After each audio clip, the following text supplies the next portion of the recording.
my buddy Dash for this episode of Double Take. Dave, I just said joined by Dash, but we're joined by Dash Talking and in Dave. the third person. That's person. weird. The way you feel.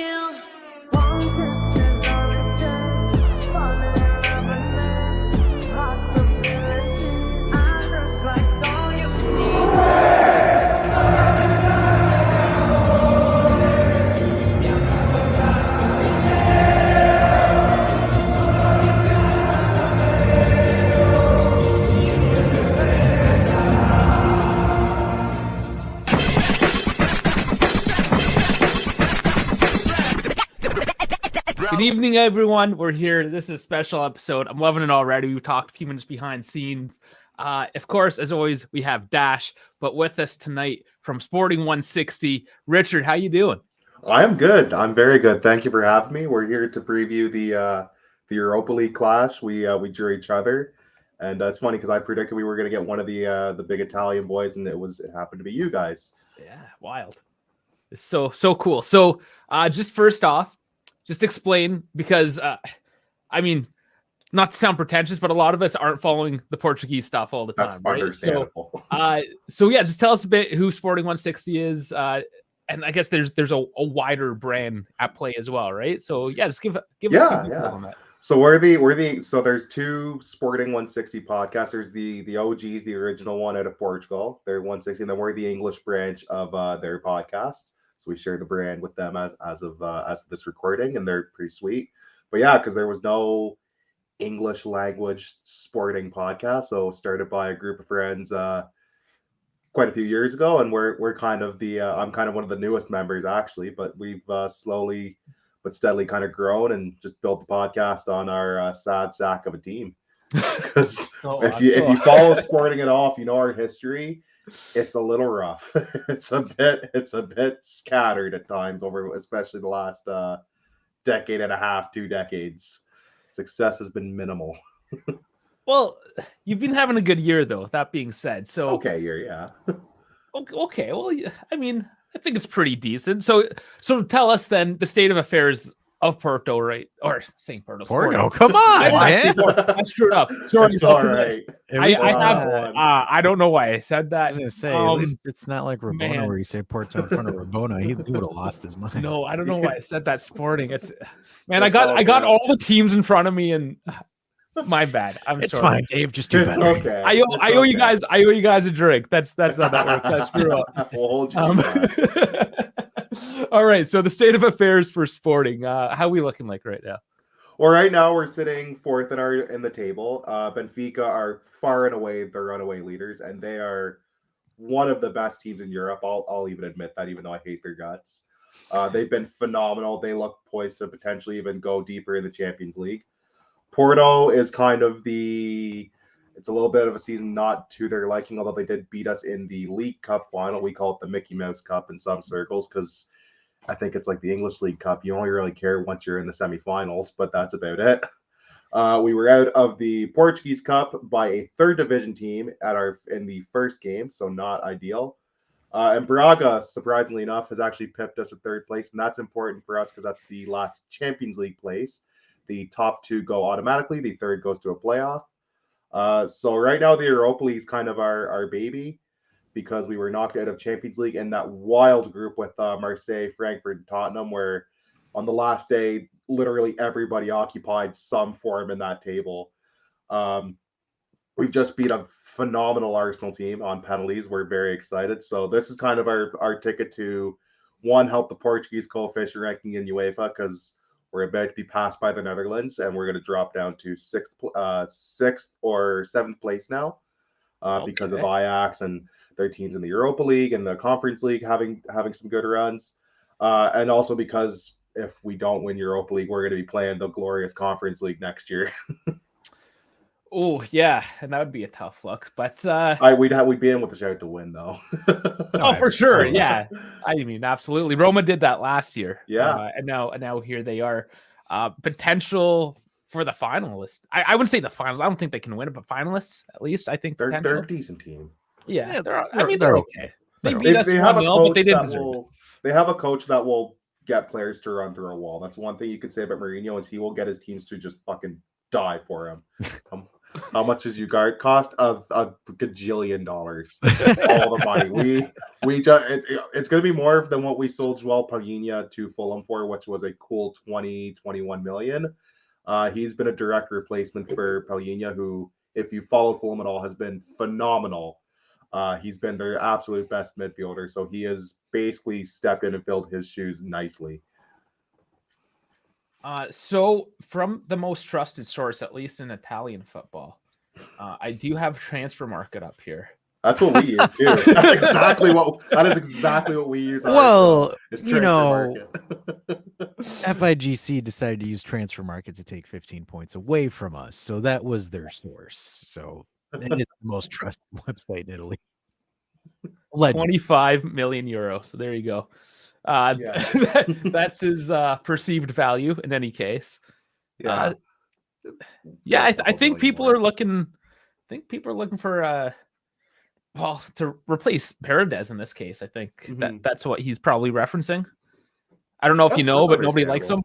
No, I'm well aware. I keep up with I'm the weird football hipster. Like, I'm not just a prep snob, so I kind of try to keep up with a little bit of everybody. Like, I'm the weird guy that's gonna watch the Flamengo game later tonight. Oh, that's cool. And the state championship. Like, I'm a weird guy. No, that's Zach. Yeah. That's Zach for us. Yeah, I suppose. Or like Adrian Sousa there, Benfica. Like, he amazes me the amount he can absorb and then regurgitate out on the internet and like just keep just on doing encyclopedia. Guy's insane. Speaking of which, another Canadian. So we're ruining you guys. There's now another Canadian in the stream tonight. That's so Richard, like 2-3 hours down the road from me even. So it's wild. Yeah, because you guys are like Ottawa and like Toronto based, if I'm not mistaken. Well, no, he's Michigan. I'm Michigan. Michigan, okay. Yeah, but yeah, I'm originally from Toronto. Windsor. Yeah, okay. Windsor. But yeah, I'm from Kingston, so we're literally in between every major like Eastern Canadian city. So we're 3 hours from Montreal, and the same to Toronto. We're 2 from Ottawa, and then we're near the U.S. border, going into like Watertown. So we're a weird like location of the city. And Kingston's wild too, because it's a university town, it's a prison town, it's a military town. It's just like it does everything somehow. So do they use that town for like filming movies? Because we have. We've had a few film out because we have one of the most notorious prisons in Kingston Penn. It's since closed and become basically a museum. But quite a few movies have been filmed in and around Kingston. I'm trying to think of what the last one was. And there's that fort too, right? Fort Henry. Because they've done, I think, some like they did some. I don't know the movie, but I think some horror type thing around there. Oh, for sure. Oh, Mayor of Kingstown. That's what was filmed. If anybody knows that show, that was filmed in Kingston. Okay. So yeah, pretty exciting city for a somewhat smaller city, medium size, I guess you can say. Yeah. Little for like 120,000. We're not huge. Yeah, a little understated. Not too many people. I told Dash Kingston, and he's like, I'm like, Watertown, New York. He's like, it's literally a rock throwaway. I know Buffalo. Yeah, no, Kingston's a cool city though. All right, Dash. Did you line up? You got the hard hidden tactics questions, I'm sure. Hit me with them. I'll answer them to the best of my ability. I guess. So, because the thing is like, I'm gonna be honest. When I saw the results of that draw and I saw Sporting, my first reaction was, ready? Fuck. I was with Arsenal the last round, to be fair. It was because the thing is like, and when I saw Arsenal draw you guys, I'm like, okay, I need to see how this goes because I had a gut feeling that you guys would knock Arsenal out because a couple of reasons, because Premier League teams choke in the latter half of the in European competitions, as well as Premier League teams are dumb. Like tactically, they're stupid. You're not special. You're not. Yeah. So like outside of Pep Guardiola, because like Pep Guardiola just like outdoes himself sometimes and gets beat by some of the most tactically inferior coaches, and I just lose my mind every time he loses. But like Mikel Arteta, Ten Hag, like Klopp, all these guys where I'm like, these guys aren't wizards. All they do is just have big, strong, fast guys that do gegenpressing, and a team that has any sense of tactical discipline, they go through them. Like, for example, the fact that Antonio Conte is doing decent in the Premier League and won a Premier League shows the quality of coaching, because I don't rate the dude. I think the dude is insane. But the thing is like, I'm kind of curious because, like, for example, you guys played Arsenal with a 4-3-3, and you're saying that they've played consistently with a 3-man defense. So I'm a little bit interested because, like, for example, Benfica run a 4-2-3-1. They run that star formation. Porto, I don't know too much about Porto. I'm going to be honest with you. I don't really study them that much. It's a little similar to Benfica. It's not too dissimilar from them. So, like, despite the fact that, like, for example, looking at the recent game against Arsenal, Ugarte got a red card or yellow into a red he almost card. Killed a man, yeah. Yeah. That's a brutal challenge. So it's like, and I was reading some of the comments and some of the forums about Sporting, and you're a team that punches people in the mouth. Yeah, we're a pain in the ass team. Yeah, and kind of looking at it here too, like, for example, the second leg, the return leg, 1-1 against Arsenal. Jacko scores in the 19th minute. You guys come back with Gonklevs and equalize it again. Yeah. The first game, your first leg, I thought that one was more impressive than the second one. We could have gone up 3-1. That's why it was impressive. We almost left with a win. Yeah. So the reason why, and a lot of people might have slept on it, which I highly recommend you Juventini rewatch those two games. Arsenal take the lead initially at the 22nd minute. Then Inacio gets the equalizer. And then Paulinho takes the 2-1. And then Arsenal was blank after, because I don't own goals. I don't really count an own goal as like a goal for the team because it can take. It happens. It's calamitous. Yeah, it is. So in theory, 2-1. Arsenal couldn't get more than one against you guys. And then, like, when I was looking at the stats and the numbers of the match, so for example, Arsenal 14 shots, 4 off target, 7 on target, 3 block shots. You guys 6 shots on target, close to their 7 with less shots. So 10 total shots, and you had 6 right on the money. So it's your efficiency that scares the hell out of me. Because the thing is like, Inter, like, for example, I can give you the stats of the Derby d'Italia when we played against Inter. Inter had like roughly around 20 shots on target, or 20 shots, barely like 3 on target, and it matches our 3 on target that we had against them, and we got 1 goal. Should have had 2, but again, I digress on that one. So how do you define Sporting Club Portugal? Are you guys really like that pain in the ass team? Because the inception that I have on you guys is you're like Igor Tudor's Marseille. You are just aggressive, like smash mouth football.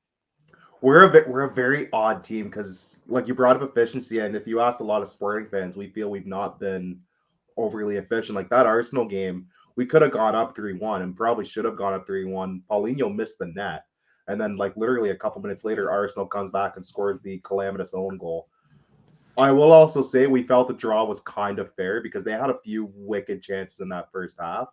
And we did get bailed out by Adon, who, if you don't remember him, he was the one who went viral for the horrendous game against Marseille. Gave up a brutal goal and then got kicked out like 5. He had a calamitous 15-minute cameo, essentially. But the 2 games against Arsenal were probably 2 of his best games in a Sporting shirt in over a year, I would say. It looked great on the replays. Like when I was watching, it was highlight reel save. It was very much like you're gonna add that to his YouTube highlight reel, his mixtape kind of thing. We're a team that we can create a lot of chances. We do have difficulty capitalizing sometimes. We tend to be a bit wasteful. Marcus Edwards in the last game too, even against Arsenal, he had a wonderful chance on a breakaway, and he shot it at Matt Turner's face. And I'm like, do anything else than what you did, which is just cut it across the opposite, chip him if you have to, do anything but what you did. So I think we're very much a bit of a smash and grab sometimes in that respect. We don't always smash when we want to. We tend to be very wasteful. So you don't want to give us a lot of chances because we're bound to score on at least 1. So the best thing to do is to limit them because we play with such wide players as well. We play with typically 3 center backs and then 2 wing backs, which basically operate like a 4-man midfield almost, and then 3 up front with the proper striker, number 9, and 2 more kind of attacking wingers as well. So it's almost like a 3-4-3 kind of similar to what we do. I got you. Yeah, we play with the 2 mids and really, but yeah. It's interesting that you say sometimes we smash, sometimes we don't. Looking at your recent numbers, so 3-0 against Bovista, the Yeah. 2-2 against Arsenal, the 1-0 against Porto Mese, but again, 2-0 against Estoril, and then you absolutely bent Midtjylland and sent them home 4-0 Yeah. on that one. So offensively, I mean, so again, maybe it's because we're Serie A folk, but the one thing that I wanted to say is because you guys have scored 49 goals in the Portuguese league. Yeah. You want to know where you guys would place if we put you in Serie A with that amount of goal scoring? Absolutely. Where do you think? Take a guess. Because you brought it up, I'm gonna say we're at least like top 6. Higher. Oh yeah, We're easy. top, are we like number 3? Number 2. 2. Really? Who? So we're because just behind Napoli's, Napoli. Yeah, because Napoli's insane this year. That's the only reason. Napoli might do a treble this year. Like it wouldn't shock me. Well, I don't think they will because they're out of the they're out of the cup, are they? Oh, that's right. They're out of the cup. They might do right, the yeah, okay. yeah. Well, they might double. They might do a double this year. That's how good this Napoli team is. Part of me wants run them away with that. Yeah, part of me wants me for them to do the double just so they can sell Kvaratskhelia and Osimhen. Just get rid of them now. Get Cash out of out here. while you can. Leave. Or would that give them an excuse to stay? Nah. No. It might give excuse for one to stay, one to leave. Yeah, because they want if they wouldn't want to. Optically, you don't want to sell both your stars. You would like to at least keep one and sell one. I think they're useless without each other. They're only good because they have each other. Like if they don't have that link up, like you take one of those away, who do you replace Kvaratskhelia with? And how much do you have to spend to get that? That's a good question, but you might get like 100 million to figure it out. Sure, you might get some money to yeah, but De Laurentiis won't invest. Yeah, he'd spend 20 maybe. He'd spend, he'd spend we got like 100 million. I'll spend like 10. Yeah. He'll spend like what we spend. Which would be like our record transfers, like 10 or 15 million. Our record transfer like 16 million. And he'll have to have it on a 2-year loan first, just to kick the tires. Yeah, just in case you don't want to trigger that buy option, get around financial fair play and stuff. Here's a good question: which player would you take away from Juve for the match? Ooh, that's a good question because you guys have a couple. I would say Pogba, but Pogba doesn't exist anymore. Yeah, I don't know if you can really include him. We're not going to count Paul Pogba. You know what, Di Maria, because he terrorized us when he played for Benfica, and he's just such a threat. I think if we don't have Hector Bellerin healthy, our second choice right back is Gaio will get torn to shreds by Di Maria, I think. See, I think you're missing a player, man. I think you need to watch out for Fagioli, Nicola Fagioli. That's another one I was thinking. He is the ankle reaper of Turin. He has just been taking ankles like it's nobody's business. Like those slide tackles you guys put out. Try harder. Yeah, we're gonna have to. Well, we don't have you guard for the next game. It's funny because we haven't had our proper top 2 midfielders for either of the Arsenal games because. Hidemasa Morita, Japanese international, was out for the first leg. He was in for the first leg. Ugarte was suspended. Ugarte came back, and Morita was suspended for the last game. And now Morita's back. Ugarte's suspended because he almost killed a man in the Arsenal game. So we haven't had for these 2-3 games. We haven't had like our proper midfield. So we might not see it again until potentially the return leg in Lisbon. The 2 men that have kind of held the glue together in this mid. Which is interesting because for the first time in multiple years, we actually have a consistent midfield of Rabiot, Locatelli, and Fagioli. Gaetano wants to know, do you like Chiesa? And we don't mean church. I don't mind Chiesa. Chiesa's pretty good. That's the thing. You guys have several players that scare me. And several of them are extremely iffy if they're going to play. That's the thing. I think when we were looking at the draw, on our show, we said if we want a team that we could match up against, it was going to be you or Roma. We felt that was a matchup we could handle. I just feel like the style was complementary to us.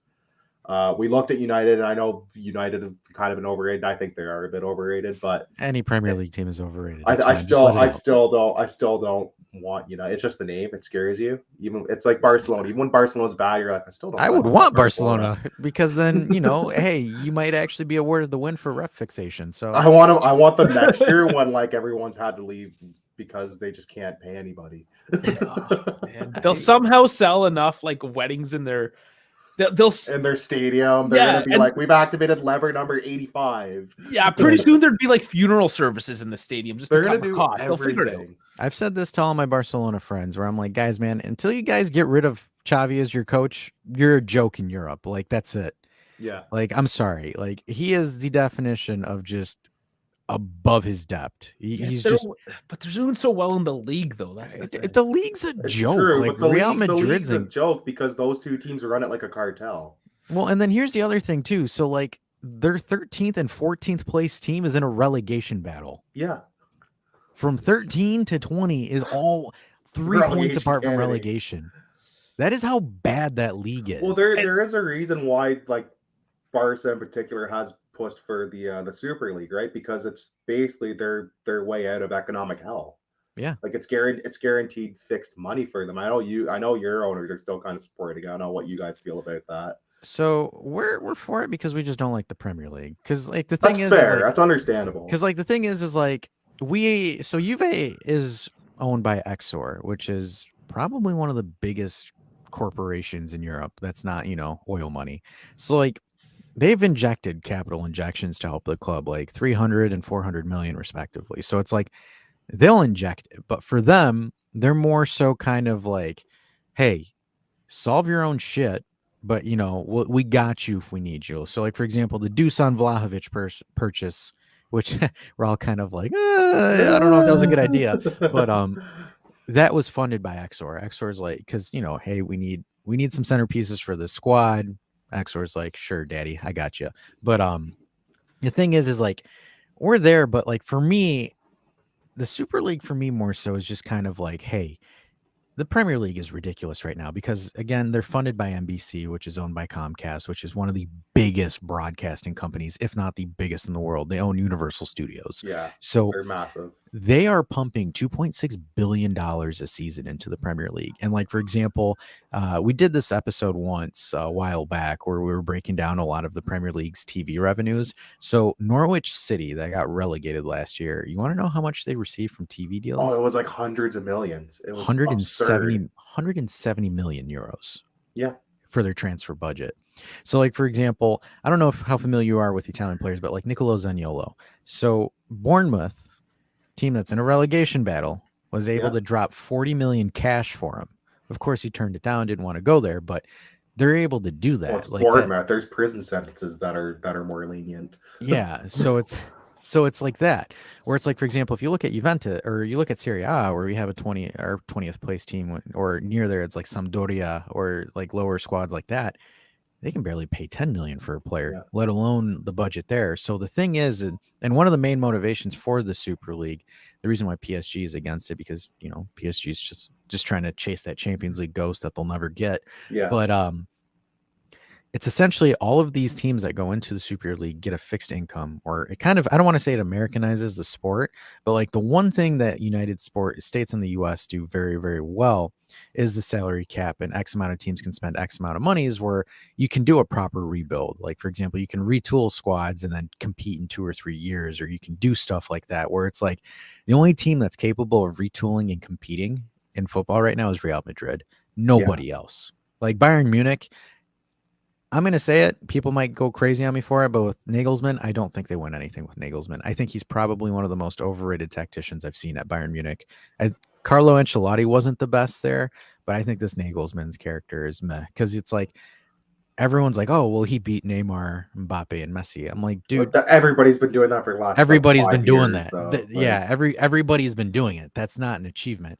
Where it's like you look at how Bayern Munich play against certain tier of teams and how they fumble it. So it's more so like the Super League is able to keep the Real Madrids, the Juventuses, and all of them on an equal financial playing field, where they all get X amount of dollars to invest in the club, and they're able to do that. And you generate more money because, again, you make more money off of it than what UEFA would do. Because for me, I think UEFA's kind of dumb because all they are is just hosts. They don't really do anything. They just regulate. Well, they regulate the tournament. I think part of it too is UEFA to blame because they continually skewed it to the same couple teams.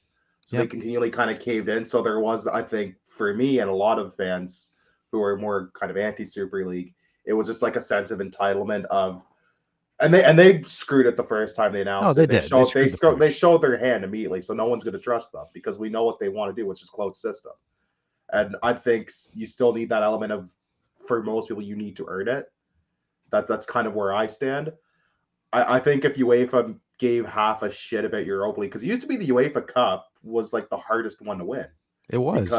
Because you would get these just fucking killers in it all the time, and then they slowly kind of took away. They stripped away the Cup Winners' Cup, which is now just a trivia footnote, essentially. Yeah, and they've just kind of put all their eggs in the Champions League basket. But that's what they did, because the thing is they thought they would make more money from it, because like back then the Champions League was only for champions. Yeah. So you would have a lesser pool, but then no, because everybody watched in the 90s. The Europa League was the league to watch. Yeah. Like the 90s, it was insane. Like, yeah, that incredible. You look at the killer teams that won the Europa League, like that Inter team with R9 was incredible. I look at even some of the teams in the early 2000s, like the Mourinho team with Porto. I look at that phenomenal Liverpool team as well, with like Gerrard and Carragher. Like it was a big important competition. Here's a crazy thing. Like Parma as well. So like, for example, Parma with Buffon, like that was an incredible run.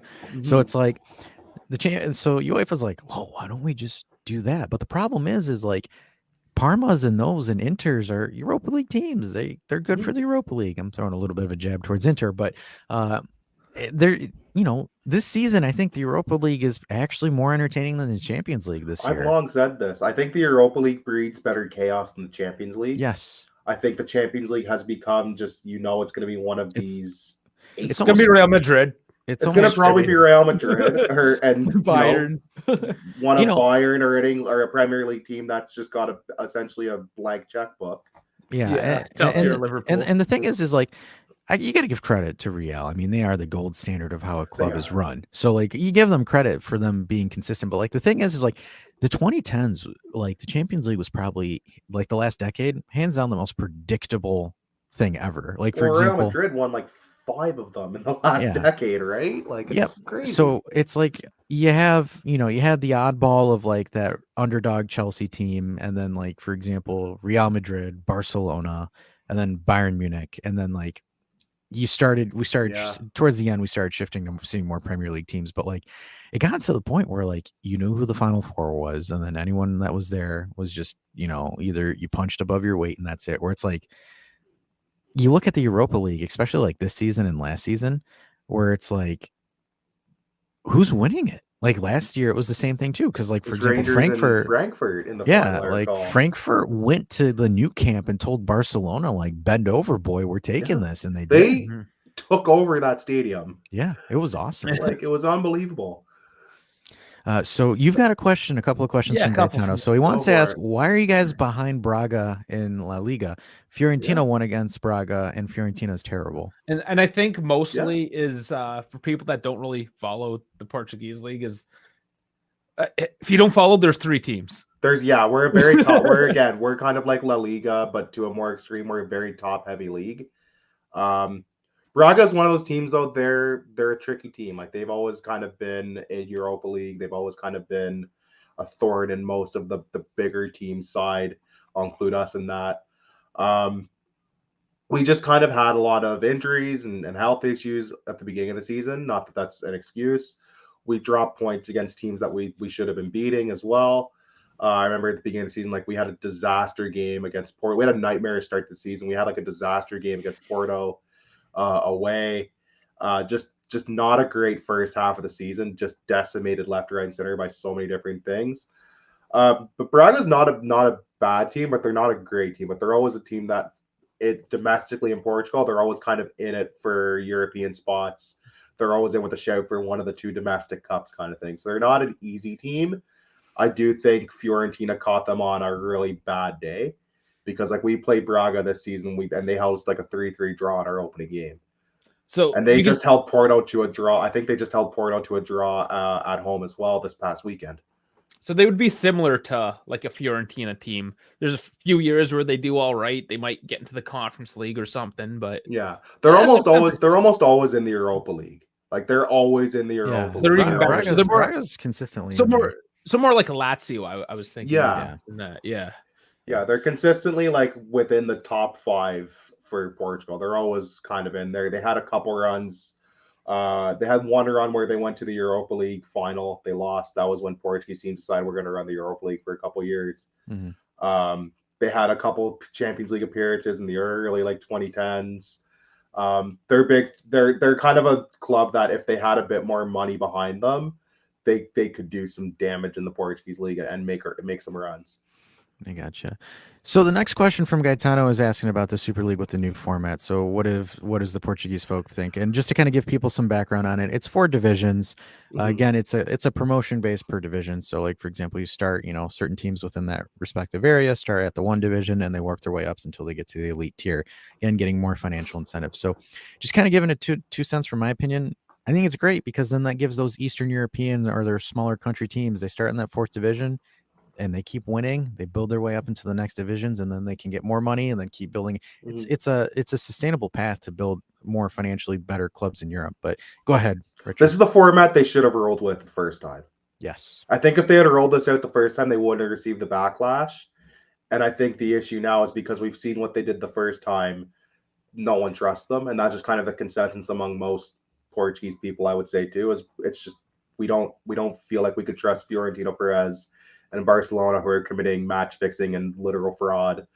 So those aren't exactly the people we want in charge of European football, because I don't think anybody outside of those 2 teams feels like they would have their best interests in hand other than themselves.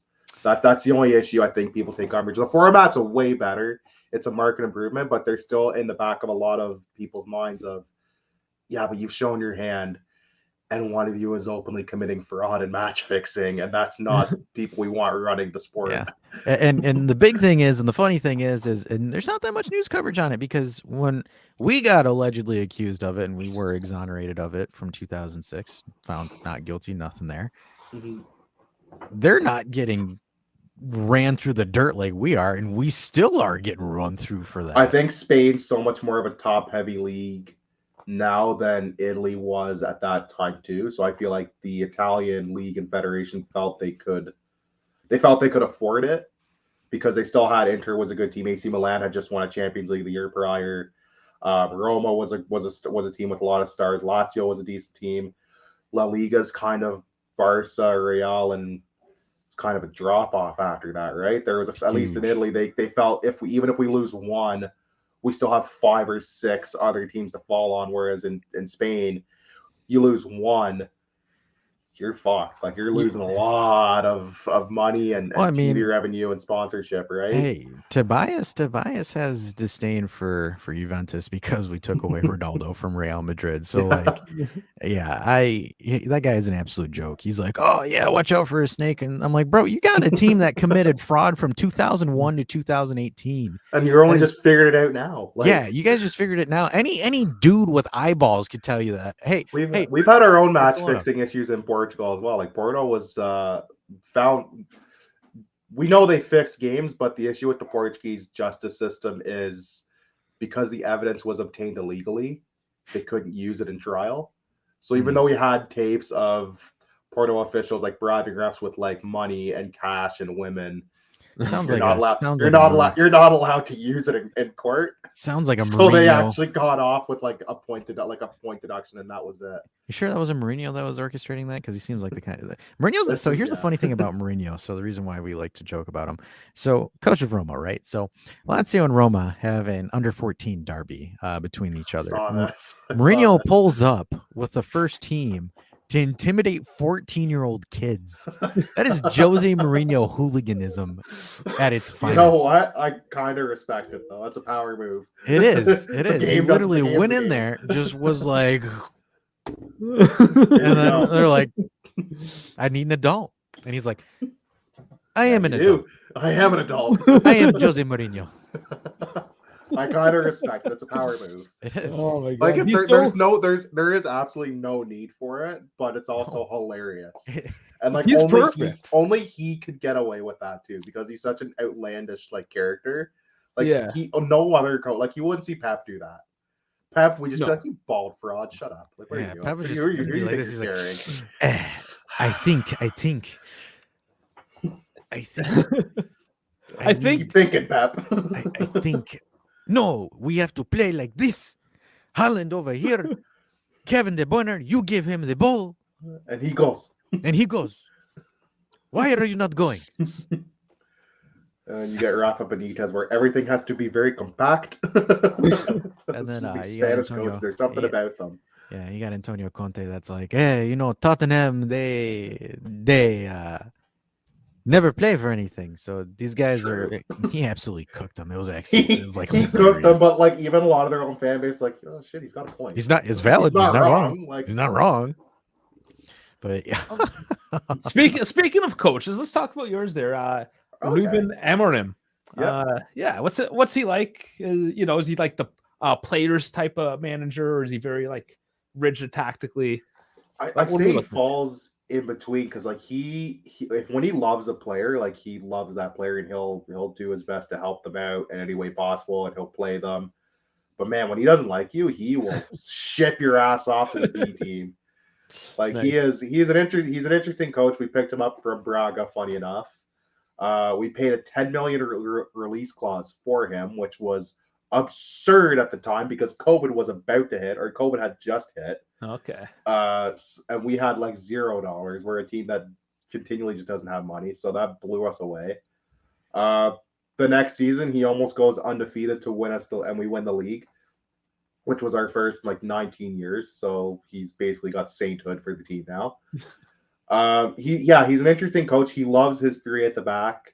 He loves his wide play. He loves to play those wingers, at least one super ultra defensive midfielder. He doesn't really budge off that formation too much. I think he's been accused by some Sporting fans, and myself included at times this year, of just being a little stubborn and being a little bit behind the eight ball. He just kind of, one player that kind of divides a lot of opinion is Ricardo Esgaio. He's our right back. I'm sorry to attack you again, Ricardo, but you deserve it sometimes. He's not a dreadful player by any stretch of the imagination. I've seen far worse play for my team. But he's just not great. Like he doesn't do much going forward, which isn't ideal when you're supposed to be a wing back in an attacking team. The joke is he never makes a forward pass. It's always a lateral or backwards pass. He doesn't like to take people on. It's like, why are you playing this guy when we need a goal right now, kind of thing? Why is he still on? Like, sub him off. We did pick up Hector Bellerin from Barcelona, and the little bit of time that he's played in the Sporting shirt, he's been very fun to watch. So unfortunately, wasn't healthy for the Arsenal game, which would have been a homecoming for him. But yeah, back to the coach.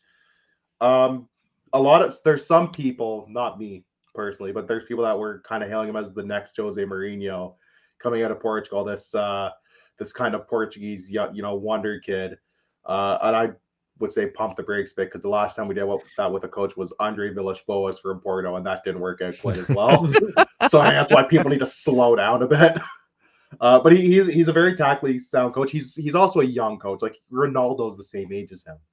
Yeah, he's 30. He's 38. Well, he retired. He had a lot of knee issues towards the end of his career, so he retired early. But he played for Braga, played for Benfica, played for the national team for quite a bit. So he's very tactically knowledgeable, but he is also a young coach, and sometimes it does show that he's still kind of learning the game a bit. Like he's got a lot, like at least 20 years of coaching left in him at a decent to high level, I would say. Oh, easy, yeah. Like 38, you're like most coaches are barely starting out at that age, and you've already been coaching for 3 years. Yeah, that's pretty cool. And I mean, we've seen some of these young coaches as well. They bring fresh ideas to the table, maybe some new tactics, and yeah, sometimes that's all you need is something a little bit different. So, yeah, I mean, this is coming off the back of Freiburg, who have had their coach for like 12 years. So yeah. I know, right? You don't see that a lot in any sport, like coaches staying for longer than 5-6 years. It's very seldom you see that. Yeah. No, wild. So it'll be different just in that regard, right? It's these little nuances that we're teasing out, which is why exactly we want to have somebody like so well versed in.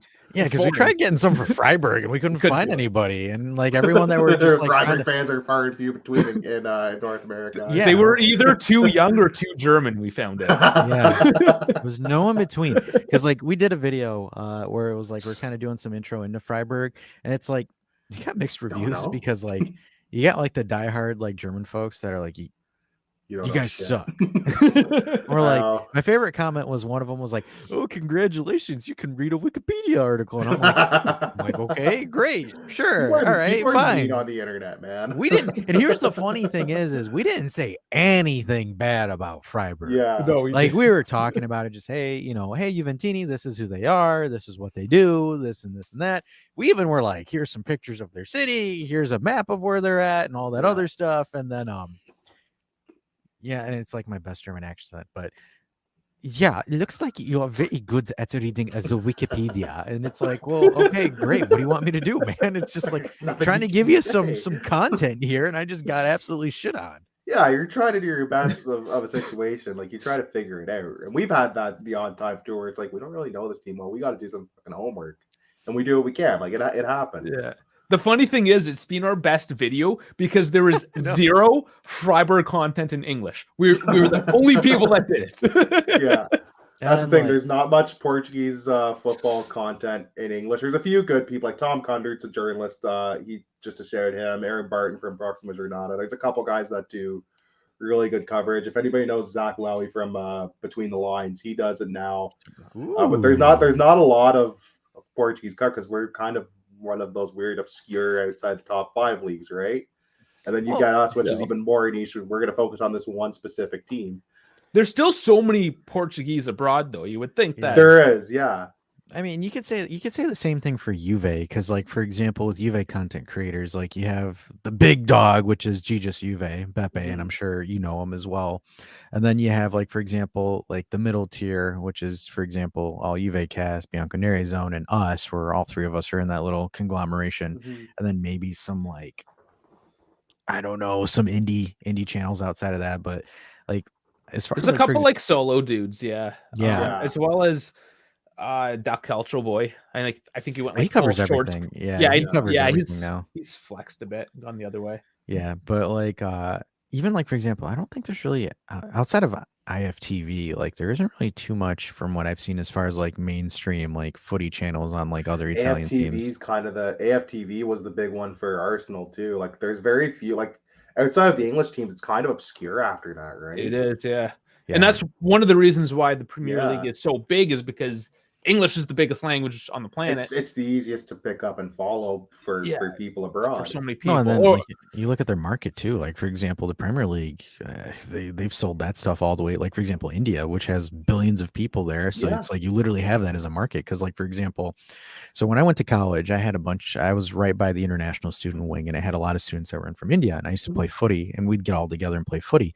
All of them were either wearing Chelsea, Manchester United, not Man City because Man City wasn't big back then. Liverpool, Nottingham Forest, Norwich, Brighton, like a bunch of these, and I'm like sitting there, I'm like, do you guys not watch any other leagues? And they're like, no, the only thing that we have back home is the Premier League. So it's like, whereas like growing up in Canada, like as a kid, we got spoiled for a bit because you got to watch like you always got Premier League, we always got Champions League, and later Europa League. We got Serie A, we got La Liga for a while too, and it's kind of back, although TSN does shit with it.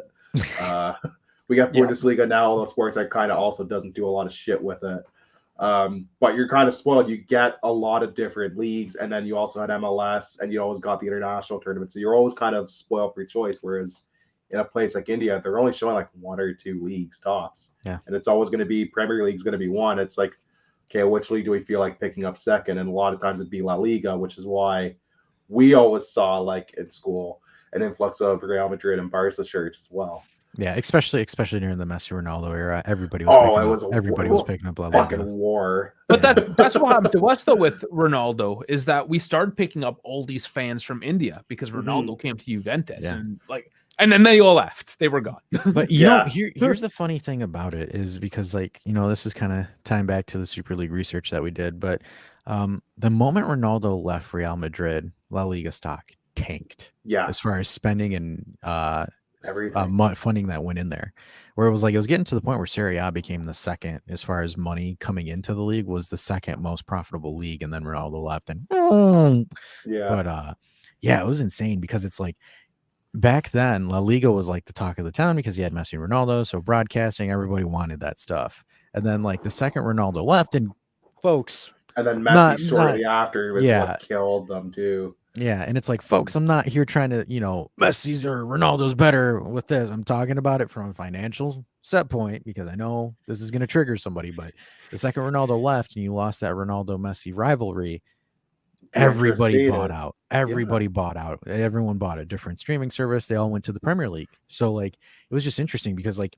I wish I could show you the graph, but like you could see it La Liga and the Premier League. So La Liga was ahead of the Premier League, and then boom, like it doesn't even gradually. It just it's like jumping off a cliff. It's Yes. unbelievable. And it's the cult of personality a player like that brings, right? Yep. It's like if Michael Jordan went from Chicago, like the Chicago Bulls, to whoever. Like we see it even in basketball, like when LeBron James goes to a team, it's pandemonium. Well, I mean, like the decision was a TV broadcast. That's how insane it was. Like, yeah, I mean, Griezmann. Like that's the only comparable I can think of. Like it's just this one or in this case two larger than life individuals that just captivated people. And the second one dipped, they're like, all right, bored. What else is new? What are we doing? No. What else is fancy? Yeah. And so, I want to talk. I mean, we're bouncing back and forth, but we get back to. I mean, when it's just me and Dash, it's completely off the rails anyways. When we have somebody here like from the outside, we have to be a lot more professional and like, okay, we got things to talk. Okay. So we mentioned 3-4-3 is kind of what we've seen. Is that what we're expecting going forward? Like this is the formation? I would say it's a safe bet to kind of expect that formation. It may shift to a 4 depending on the situation, but I think safe bet, that's probably what you can expect is the 3 at the back, the 3 up top, and then the kind of 4 in the middle with the 2 wing backs and the 2 midfielders. And in terms of the squad rotation as well, are we seeing the same guys? I know you talked about some injuries and red cards and whatnot, but overall, are we like seeing the same guys on the pitch every single week, or is there that squad rotation? Is your schedule? There's a bit of it for sure. I think the team we kind of put up against Arsenal in that second leg is basically going to be the team you probably see. You might see depending on the midfield, they might decide to put Pedro Gonçalves up at the wing instead of in the midfield. He was the one who scored the Worldie, by the way. You might see Nuno Santos at left back as opposed to Mateus Reis, but you won't see too many changes. If you see any changes, it might be at center back because our captain, Sebastian Coates of Liverpool infamy, has kind of dealt with some knee issues this season. We were actually questioning why he's on the Uruguay call-up for the international window because he's not looking great. Not play-wise, just his knees looks shambolic. Yeah. So that might be the one big thing we're missing, but we picked up some random dude from Midtjylland who was playing in friggin' second division in Portugal called Diamande, and even Arsenal fans are like, who is this dude? He's a fucking tank. I'm like, he was playing Division 2 in Portugal like 2 months ago. We just picked him up, and pay him the 85 million so we can purchase this guy just for him to turn us down and say, I want a serious club, not Arsenal. Yeah, like he literally was playing in like Portuguese second division on loan, and he was a Midtjylland player, and we picked him up for 7 million or whatever. And at the time, like even myself, I'm like, why are we spending this type of money on a dude who's playing Division 2 in Portugal? And we've been playing him, and he's been phenomenal. So like, I look like a dumb idiot. I love it. He just looks like this random like football manager pickup that you just find, right? So you won't see too many changes, but that might be the only odd name in is just at center back and maybe along the wings. And sometimes that happens. We're kind of toying with a bit of a from second division center back there with Federico Gatti. He had a pretty crap start, but the past 2 games he's been on fire. So I mean, who knows? This guy from the second division, maybe he's ready for prime time. They pan out, right? Like you see some random guy from like look at Mitrovic, they're like, oh, he'll never score in the Prem, and he's like playing amazing because they figured he's just a championship player. Well, it's just the Premier League. It's not that hard to score in there. Just cross and pray. Yeah, but English fans I find are a little bit dim-witted. They have a tough time believing football outside of England exists. Oh yeah. Like I remember when Casemiro signed for Manchester United. He's like an unbelievable midfielder, one of the better midfielders, certainly in the last 10 years. Yeah. And I saw people like, "Oh, is he going to be okay?" I'm like, you don't know him? But he's a 5-time Champions League winner and a Brazilian national team starter. I think he'll do okay. I think he's going to be fine. But that's the level. Funny. That's the level of like almost obliviousness to the outside world. So like I had some of the Premier League fans have. I had a moment yesterday. So there's, again, because Canada, there's not too many soccer football fans out there, but there's a few, and I've kind of like noticed them. Like one guy, he was wearing a TFC shirt one time in the gym, and I'm like, "Oh, you're a TFC fan." And then we start talking. Turns out he's an Arsenal fan. He's that asshole that has the Arsenal license plate in the park. One of these. Yeah. So everyone, Man U, like mostly Man U, really. There's 3 or 4 of them. I was Man U as a kid. Like I can have kids make mistakes. He was like, I was a kid. I wanted to disavow everything as a child. I know I made a mistake. I cheer for Sporting. Like I made some mistakes in my time. No. But I was almost convinced to be an Inter fan because of the black and blue when I was a toddler. But my dad was. No, I'm just kidding. got smacked. But yeah, and anyways, I had to go to the warehouse to pick up a package, and the guy, you got to sign the paperwork and give it to the guy. Yeah. He was wearing just like a German T-shirt, whatever. Yeah. Said had the eagle, that stuff. And I was just like filling out the paperwork, and he was talking to his coworker about soccer. I'm like, "Are you a soccer fan?" Like I just peeked at like the German. When you find one, you're like, "That's my guy." He's the first guy at work that isn't a Premier League fan. He's a Bundesliga fan. He's a Bayern fan, of course. But team. But it doesn't matter. I bet on Premier League. But here's the thing: that guy was probably a Wolfsburg or Leverkusen fan, and then Bayern found out and bought him. So. Bayern saw his tracker like a Wolves sign. Yeah, Wolves sign. You're welcome to the Bayern Munich fan club. We have the strudel. You like it's good. It's good. Very good. Oh man, my friends when it's funny because my friends who just started to get into soccer and they're not. Thank God they're not Prem snobs. They kind of watch a little bit of everything as well, but they're Bayern fans because when COVID was a thing. Bundesliga was like the first thing to kick off. So you're like, fuck, we're giving soccer a chance. Like, thank God I have people to talk to about the sport. Thank God. And you're not Premier League snobs. Like, you guys like are happy to rip on Premier League. Like, thank God. You need the variety. Yeah, and that was an interesting time during the pandemic because my family has a restaurant, so we were only open for delivery. So I would literally we had 5 TVs. I had all the streaming services for the restaurant. So one TV had La Liga, the other one had Bundesliga, Serie A, and then we would put the occasional Premier League game. But because it'd be super slow, but we still had to watch the play. So I'm just sitting there with my feet up, just chilling and waiting for it to happen. Oh man! No, like I said, I'll still go out of my way and watch a Premier League game if it's a decent game, but I prefer to try to diversify and watch a bit of everything. I got you. That's the way to watch. Folks in the chat, guys, if you have any questions about Sporting, throw them in. Hit me with Richard your does not your bite. Accusations. He does not bite unless if you give him monthly payments of $5.99. Yeah, I could use money. What is this? The Inter podcast that you need to pay to listen to it? No, not around here.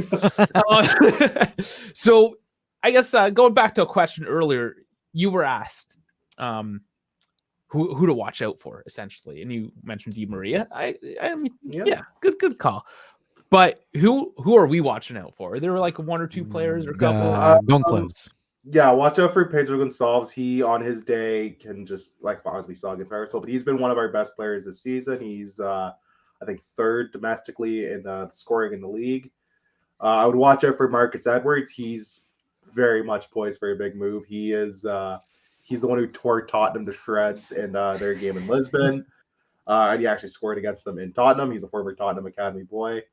That's someone to definitely watch out for. He is such a good dribbler. He's quick, sometimes lacking in the final third, but we could say that for anybody on the team. I'd watch out for those 2 in particular. Watch out for our center back Ousmane Diomande though, because he is a world beater and he could cause you problems just off a corner kick and just off the fact that you're not going to probably win a lot of one-on-one battles with him. He's a fucking vending machine. He's huge. He's a building with feet. This man is massive. Love it. So that's kind of the 3 to look out for. If Ugarte was healthy, I'd say Ugarte. But I will give honorable mention to his midfield partner, Hidemasa Morita, because he's been a lovely pickup for us this season. He's been a very pleasant surprise.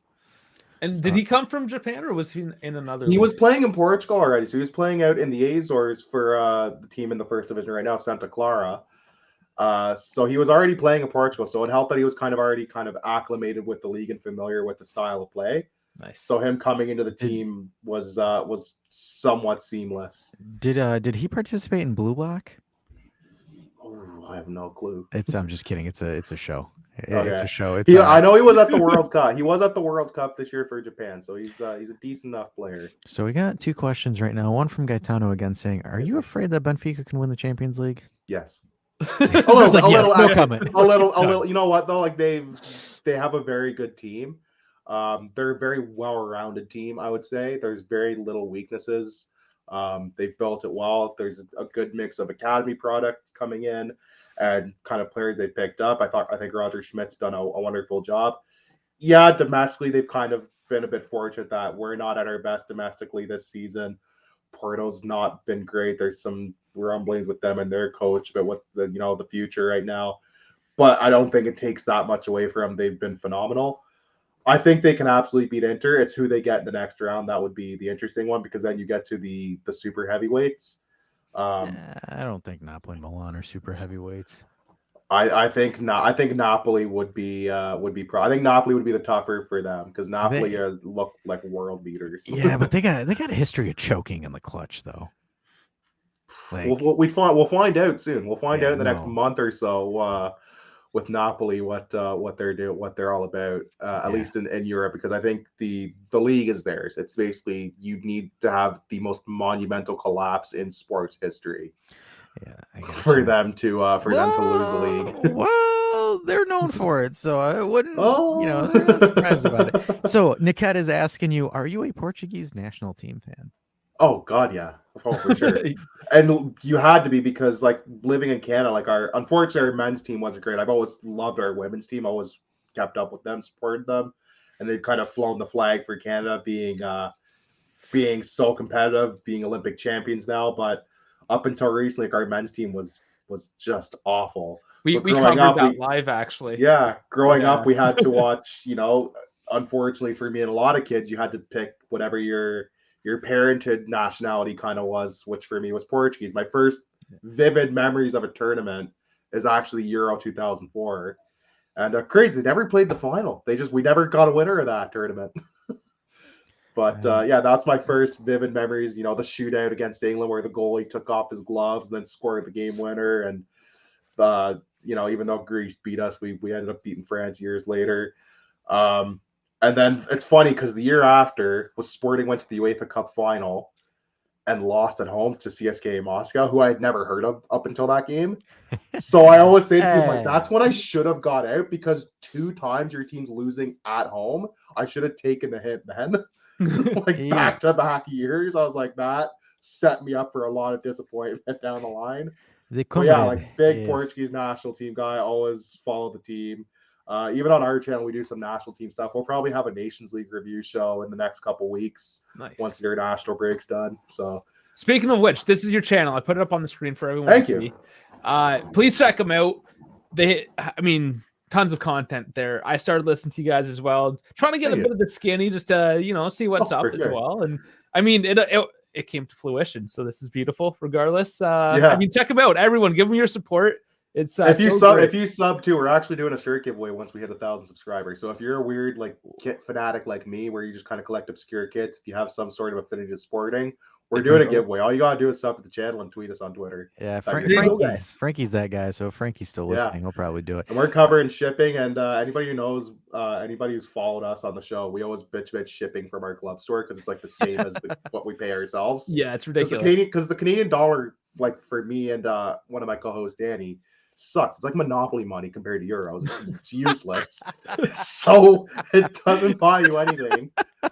But the shipping, if we have to ship outside of Europe, it's like $35 or something ridiculous after exchange. It's I remember when we won the league a couple years ago, I bought a scarf for me and I bought a scarf for my grandfather because he's a big fan as well.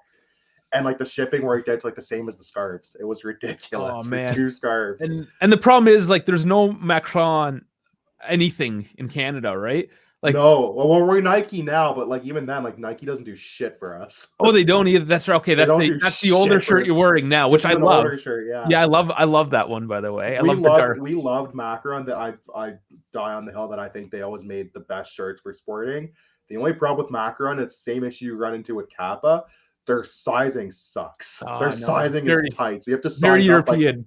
You have to size up like at least once, sometimes twice on the shirt for it to be a comfortable fit. Yeah, no, we're giving away a shirt. So if you want to win a free Sporting shirt of your choice, let's make sure. I hope I press the subscribe. You're good and subscribe. You're good. Yeah, right there. Subscribe. Okay, I did it because I mean that would be embarrassing. Guys, here's their channel. You would be the first people on YouTube to ever do that. Like that's happening far bigger YouTubers than us. No, I know for sure, but still, oh shit, I'm not even subscribed to my best friend's channel. I'm showing this right now. So, question coming in from Helicopter. She is asking, which team do sport or I'm going to put a fun twist on this. So, kill or tolerate, Benfica or Porto? I'll kill Benfica. Wow. And I'll tolerate Porto, but it's big. It's almost a coin flip. Oh man, Adrian Sousa, cover your ears. We do not associate with them. Cover your ears. No. Yeah, probably Benfica. They're the bigger rival. They're the biggest team in Portugal, bar none. But it's very close. Like it could be either way. I gotcha. Niket is asking or stating, he said, they should fire Roberto Martinez. I agree. He's going to ruin this generation of Portuguese players. So I know this isn't sporting related, but like, can I ask what the bleep your Portuguese FA was thinking hiring that guy? That's a question that has no answer. I got you. I wish I could give you a proper answer for that. We were all as baffled. We would have sooner just kept the old coach than just go after Martinez. Because it's at very best a lateral move. The one thing I just never understood is how you guys were never able to seduce Jose. They said they never talked to him, but they're full of shit. We know they spoke to him. Because but he's not. He's always kind of maintained that he still wants to do club management. I think the job is his for whatever he wants it. I've always maintained that. I really think, and this is my thoughts on it, but if he was the coach of the 2022 World Cup, I think Portugal wins it. That team was way too loaded. He gets teams, like I said, he gets teams to run through a wall, and he doesn't take shit off of anybody. So he wouldn't put up with the Ronaldo antics that we kind of got in the tournament that were just distracting. He would have also nipped the press but said, I'm not answering a single fucking question about this. So if that's all you're going to ask, I'm not having a press conference. Whereas Fernando Santos was kind of a bit more conservative and would just kind of play off. But you could tell, no matter how much they said like this outside stuff is a distraction, it's a distraction. Like one of the very first press conferences, it's Fernando Santos and Bruno Fernandes, one of the leaders on the team. And a Ronaldo question comes up, and you can just see for like a split second they both go, they're like, oh fuck, here we go.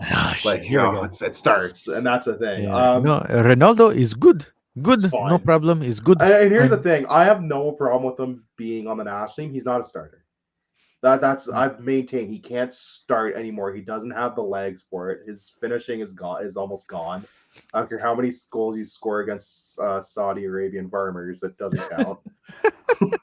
Like that'd be like putting me against a group of 8-year-olds. Like it's not fair. So that rolls into a question. First off, Farhad here, he's our boss, so he's coming in saying how's it going, checking in on us, making sure we're in line. No, how's it going, Farhad? Glad you can make it in tonight. But there was a question. There was a question. Will Ronaldo return to Sporting? Do you want him back? I'll ask that. You know what? If you had asked me this question a year ago, I think almost every Sporting fan would have said yes. I think after how he exited Man United and with the Piers Morgan interview, I think I don't think it can happen. I think the time for him to go back to Sporting would have been when he was either leaving Juventus, or when he was leaving Madrid or leaving Juventus. And I would argue when he was leaving Juventus and looking for a club. But after seeing how he hoarded himself around Europe last summer, I know he did, to be fair, have a lot going on in his personal life as well, not to take away from that. but the optics of it still wasn't great, where he was Mhm. being offered to every team under the sun, and they just were like, we're not taking him. Yeah. Either lower his wage demands or he's not worth it. If I don't think it's worth it because I don't want someone who you don't want someone who's going to act like he's bigger than the club, which he absolutely will. And if he did that to Manchester United, there's no chance he wouldn't do it to us. It'd be nice for him to come back. I'm almost indifferent to it at this point. I don't think it's needed. Um, we're also as Sporting fans very used to players saying we'd love to come back to Sporting and they never come back to play. Like Figo was very infamous for doing that. I know Italian fans will be familiar with Luis Figo. For a multitude of reasons. One, his time in Inter, but also because he was supposed to sign with Juventus and then also sign with Parma in the 90s and got banned from Italian football for doing so at the same time. They said, you can't play here. But yeah, he was a player who did that. We've had a few players do that. The only player who actually did come back, to his credit, was Nani, who was one of my favorite Sporting players. That was interesting. He did He's had come a back. couple. He had a loan spell and then a quick like half season spell before he went to MLS. But yeah, so we're kind of used to players kind of flirting with it, but I don't expect anything to come from it. I personally don't care if he comes anymore. Like, I don't even know if you can put up 30 goals or 20 goals in the Portuguese league at this rate. To answer Farhad's All right. question, I am Jose Mourinho. Okay, I prefer not to speak. Okay, okay. If he speaks, he's in big trouble. If I speak, I get in big trouble. So I no speak. That's not the worst Mourinho. I've heard far worse Mourinho impression. That's like at the very least like a mid-tier to like mid-high tier Mourinho impression. That's one of the decent ones. You know, I'm kind of interested. It's kind of interesting. We don't have a lot to choose from. Because for us, at least at this channel, it usually revolves around Del Piero a lot of the time. Yeah, I did love Del Piero going up. I got to watch him. Juventus played Sporting in a game in Toronto at BMO Field, and he scored a wicked chip goal. That was right when you guys got Pirlo as well. Because I was like, when the fuck did Pirlo play for Juventus? I was so confused, but like, yeah, wasn't even in the country for that one. 14-year-old me was like giddy because like Del Piero and Pirlo link up. Like, that's gonna be a dream. Yeah, it only lasted one season. It's too bad. That's cool that you got to see it though. Yeah, it was a fun time. Our Untouchable, I'm trying to think. I'd have to go back to the 80s. I'd have to look at guys like Manuel Fernandes. Would you consider Nani a GOAT for the club? No, I think he's a almost not cult favorite. He's a fan favorite. I wouldn't go GOAT. I would look at the guys who like won like titles in the 80s and like 70s. One of the big ones is Rui Jordão, who he played for the national team for a long time. He was very beloved by Sporting fans. He'd be one of them. If I'm going way back to like the dawns of time, probably our top scorer, Peroteo. He scored like 500 some goals in like 300 games, like just an absurd goals to game ratio. Wow, that's we don't have like I guess like a Eusebio like Benfica does, or like a Rui Costa like Benfica, who's both won like significant trophies, but also is so beloved by the fans because a lot of our star players have kind of burned us in the past. So it's kind of tough. So yeah, and this is kind of like a follow-up question to that. So like, was it that most folks kind of treated Sporting at the time as like a stepping stone club? A little bit, yeah. Okay. Yeah, I think some players did see it as a stepping stone. Like I remember when our academy was kind of attacked, there was definitely some players, and I could see why you'd want to rescind your contract with the team after all that. Like, ultras coming in and like trying to beat the shit out of you at practice. But like Rafael Leao was a guy who like very much took advantage of the situation.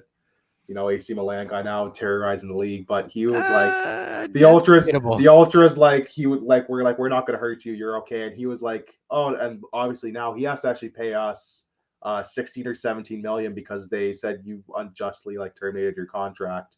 Nothing happened to you. And it's very evident that you were using like the situation for personal gain, which is why his renewal with AC Milan has taken so long, because there's the issue of he owes us money. So that's kind of been a bit of a mentality of some players have treated us a bit like a stepping stone. Yeah. Bruno, I knew was not going to last long. Bruno dragged that team to trophies.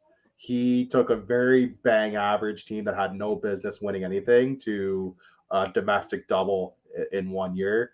I was surprised we even kept him after his first year. I was surprised he lasted 2.5 years. He's one of my all-time favorites in a Sporting shirt, and he was just so fun to watch. He's for me my first favorite. I would call him the GOAT of the team, but I think if he had stayed with the team and never left, he'd be in the discussion just because of how good he was in a Sporting shirt. Yeah, no, that's a good call. Yeah. Yeah, big player. I think he's world renowned at least. Probably. Yeah, people know his name for sure. That's a big name coming out of your club. Mm-hmm. Probably more liked at the moment than Ronaldo, I would say. Yeah, I mean the bar is not high. Like you'd have to bring the bar is on the ground. You have to bring a shovel. No, I was just trying to dig at Ronaldo. But no, it's okay. It's okay. You know, I'm not this giant Ronaldo stan. Like it's okay. Yeah. I recognize when a guy's a dipshit. Because the thing is, I'm going to be honest with you. So, and I'm going to tell you the Ronaldo experience from a Juventus fan perspective. Yes, he gave us more money, from branding and all that other stuff. But the dude was a pampered princess at Juve. It was ridiculous. Because the thing is he would train individually, wouldn't even train with the roster. He would go and do these activities and events with Ferrari and skip practice just to do these events with Ferrari. And the thing is for me, I was a Ronaldo stan when he was at Madrid and Man United. I'm gonna be honest.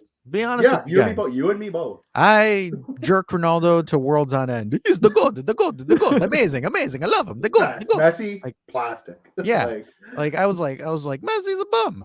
But the thing is when he came to Juve, the South Park meme where the guy's creamed all over the place. That was me. That was me. Holy shit, this shouldn't be happening, but I'm so excited. It blew everyone's mind. Because I remember watching that World Cup, and then after the World Cup, that's when the news broke. I was sitting there, I was reading football during the World Cup, though. That's the thing. It took away from the World Cup. It did, because the second Portugal got eliminated, all the rumors started flying. Yeah, and it was what do you mean? It was very out of nowhere too, because there wasn't anything that led you to believe that it was going to happen. A move was coming, and that he wasn't happy at Madrid, right? Yeah. So the thing is there was whispers oh, hey, Juve might potentially try to launch a bid for Cristiano Ronaldo, and then literally 2 or 3 days later, it just fucking blows up all over the place, and I'm sitting there the giddy 20-year-old that I was at the time was Ronaldo, I lost my mind, and then we got him, and then it's you start seeing all the reports and everything, and I'm just sitting there, I'm really, man, this is what you do? Because it's at a Ferrari event instead of training with the squad, and the thing is, you could tell Allegri was the only coach that kept Ronaldo and essentially reined in. Sarri couldn't do it, Pirlo couldn't do it, and then the minute Allegri came back, Ronaldo's I'm gone. I'm not putting up with this. Because he didn't do well with Eric Ten Hag, and to Eric Ten Hag's credit, he doesn't put up with shit. He says, "I'm not putting you above the club. You're on equal. We're a team here. It's not about one individual." And he doesn't seem to. He does not seem to understand that it's not just about him. It's when he plays on the field, sometimes it's 10 versus 11. That was the feeling watching him the last year and a half. That was kind of how he was outside of his first year at Juve. His first year at Juve, it was it was an amazing Ronaldo where I was just oh shit, man, this guy is saucy as hell.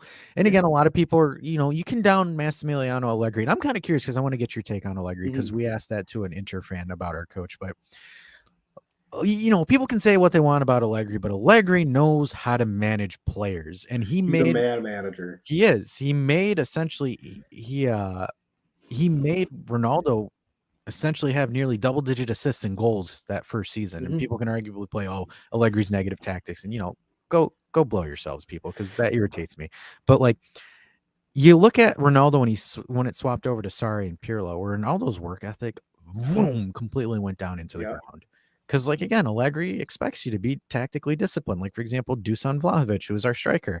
Allegri expects him to press and give us some contributions to the defensive end.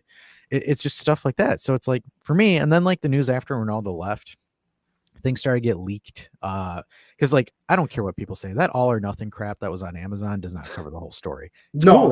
They show you what they want. It's when they did it with when they did it with the Maple Leafs, when they did it with Tottenham. They show you what they want to show you.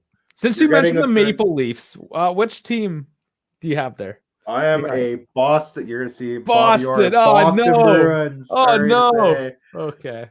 All right. Well, I like you better as a Sporting fan. Brief in 2011. I grew up, and everyone's like, "Oh, you're cheering for Vancouver, right?" And I'm like, "No." What? How can you cheer against the Canucks? They're Canadian. I was like, "Oh, pretty easily, as a matter of fact." Quite easily. Yeah, I was overseas working alongside with some Americans at that time, and the news was on when Vancouver was riding, and I'm just like, yeah. No. You're like, "Oh, not great." Yeah, but kind of just Boston, like, sorry to say. no, but like kind of just like looking at it though, it's just like I saw all those reports. I'm like, oh, man, really, man. Like I looked up to this dude because like the funny thing is like when you look at Ronaldo and Messi in hindsight, and we'll kind of bury the hatchet here per se, but like Ronaldo's end was absolutely catastrophic. Like it was as bad as you could get. Yeah, on paper and in practice. Like I have never seen a goat just absolutely crash and burn like the way that he did. Like for example, Messi, for the amount of times that I've clowned that dude, people have clowned that dude. I still think that there's holes to his game. He won the World Cup. He got it. He won a World Cup. He won a World Cup. He won a Copa America. Like sure. He's got it. He's completed. He's completed the sport. He's completed it. I'm sure in like maybe 5 or 6 years, there's going to be a scandal that busts out that the World 2022 World Cup was rigged. Kind of like the 98 one. Yeah, like I'm just waiting because it's funny because right after Messi leaves Barcelona and like does some stuff with Argentina, Barcelona just absolutely gets hanged for. And here's the funny thing. Yeah. From the years that Messi joins the club until he leaves, those are the years in question. They were fixing games. That's when they were fixing games. So there's also always going to be something hanging over because PSG is owned by the Qatari sports investment, and the World Cup was in Qatar, so it was like kind of the golden boy winning it. So there's always going to be people that will look at it like that, and there's always going to be something fishy. You got seven penalties, man, dude. 7 penalties in that World Cup. That was insane. That's got to be close to a record. It was the record. Yeah, I assume so. I figured when they lost their first game, like, there's no way. Yeah, there's no way they're going to win this. I was like, I don't believe I saw how they played, and I'm like, that's absolutely atrocious. But that was like the one 4 a.m. game I got up for, dude. I got up one day. That was the first of the 4 a.m. game, like 5 a.m. game days. I watched it and went into work, and I'm like, I can't do that again. Like, I'm going to die for a month. Like, I just can't possibly maintain the schedule. But that was the one game I watched, and I'm like, oh my God. So I got a question. I've got a question here for you as a Portuguese. What are your thoughts on Massimiliano Allegri's Juventus? Having watched a little bit of Juventus, I do know you guys had the point deduction from the Italian Federation. Nothing stands out specifically. Like, I don't look at them as like world beaters, but I do see some good stuff. I think you guys do have a competent midfield. I think at the back, I see some sort of holes, but that's partly because you have like Alex. I think it's Danilo still there, if I'm not mistaken. Yeah. So like ironically, he's one of our best players. Yeah. He converted to a center back. So yeah, you have Szczesny, who on his day is just a wonderful keeper, but I've also seen him not be great. Yeah. I think at striker is interesting because you have Vlahovic, who seems like such a streaky player.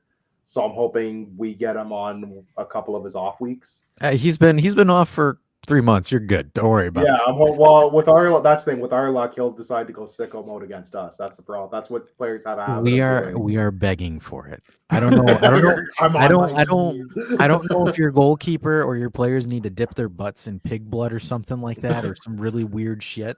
But like, yeah, whatever you do, just get them going. Yeah, it's funny because our goalkeeper and defense are finally starting to click for the first time really all season. So I could be catching you guys at the perfect time, the way it sounds. Because like one of our big starting back, Jeremiah St. Just, who, if anybody doesn't know who he is, he's the guy who ran like the length of the pitch to stop Martinelli on that breakaway. Yep. He is absurdly fast, and this is the like healthiest stretch he's had all season. So I have no worries if he's at the back handling a guy like Vlahovic, no problem. Be scared of but Gotti. Gotti scares me a little bit too, to be fair. That's a guy who could give me something. He's one of those defenders that can sit there and just dribble your entire squad. I don't know how he can do it, why he can do it. He just can do it. He's definitely like a midfielder that just got converted to a center back. See, that's what Frankie says. That's what Frankie tells us every single live stream. Frankie's like, Dash, you got to hear me out. We need to convert Gotti into a defensive midfielder. I'm like, great, Frankie. I'm not the coach of the team, so I can't. I have no say in I this. cannot do this. Yeah, he's definitely like a midfielder who like kind of just got converted to a center back because he's kind of tall, unfortunately, which is just kind of the stereotype. It's like, you're 6 foot whatever. You're 6'3", center back. Center back. You're gonna be winning all the headers. The only time that's never worked is Zlatan, because Zlatan looks at them and says, Zlatan no play defense. What is this defense you ask me? He's like, the only D I have is in my pants. But People brings up a very good comment before I break Dave. People is saying, what do you think about Filip Kostic? I have zero thoughts on Filip Kostic. Oh, you better have some thoughts on him, my guy, because he is as the memes would say, he is a cooking. He's a cook. Oh, let him cook kind of thing. Let him cook. My guy, Kostic is cooking. So I'm gonna tell you this, man, because he's our left wing back. So your right flank, like you said, Hector Bellerin ain't playing. Filip if it's his guy, we're gonna get cooked. The Kostic Express is coming, my guy. Oh, right. He won't have lot in his way potentially. I'm just saying, you gotta watch out, man. The Kostic Express is rolling because if it's a 1-on-1 between him and Esgaio, Esgaio's losing that battle, I think 9 out of 10 times. And then Niket is saying Sporting might be able to stop Dusan with your backup keeper's wife, girlfriend. So allegedly, give you some backstory. I don't know if Franco Israel's got a girlfriend, but he probably. So allegedly, Monsieur Dusan was getting freaky with the backup Serbian goalkeeper's wife. So allegedly, we don't know if that's true. It's all allegedly. Gaetano says Richard DeCilio is our goat. Yeah, I saw that one. Yeah, that's false information. And then Farhad is saying, "Shh, don't tell him about Kostic." No, we need to tell him. We gotta tell him. I want Filip Kostic to look at him in the eye, bend them over, and just. Also, one player to watch out for, depending on if he starts, is Nuno Santos, who scored the game winner, because he's just a maniac.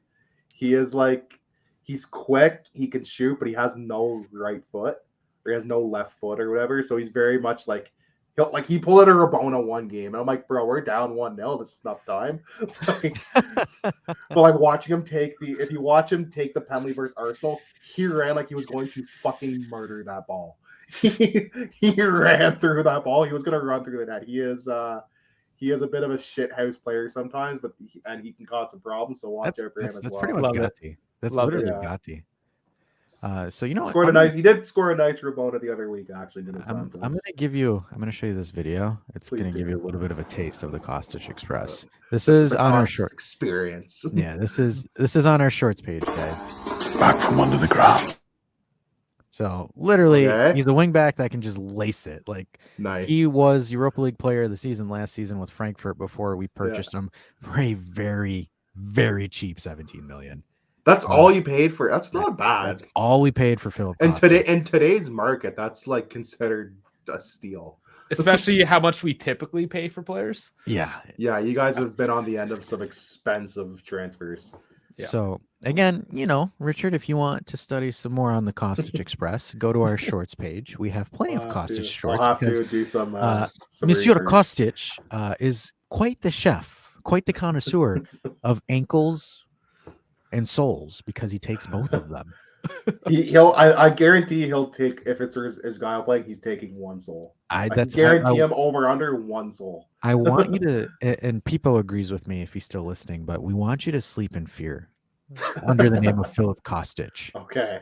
Every time you hear Kostic, I'll travel back and I'll send the word, guys. We need send to it. be aware of this it's like an army comes up, tries to invade, and they kill everybody besides the one guy, and they're it's like in 300, the Spartans, you tell them what you just saw. It's I'm gonna try to look at the camera without knocking down. Remember what you see. His name is Filip Kostic. He takes your ankles and your souls. You have been warned. Tell them like the rest. Something like that. Oh man. Farhad saying, Dasha, don't jinx Kostic. You don't believe in the jinx You don't- here. No, there's no such thing. You just say whatever you want. Nothing We have comes true. plot armor here. Come on, man. It's all plot Also, armor. if you think what we're saying has any bearing on the game, anyways, like No, not. like I know I'm on a bit of a hot streak because I predicted we'd get Arsenal in the draw, and then I successfully predicted the result of the last game down to like the score line and being in penalties.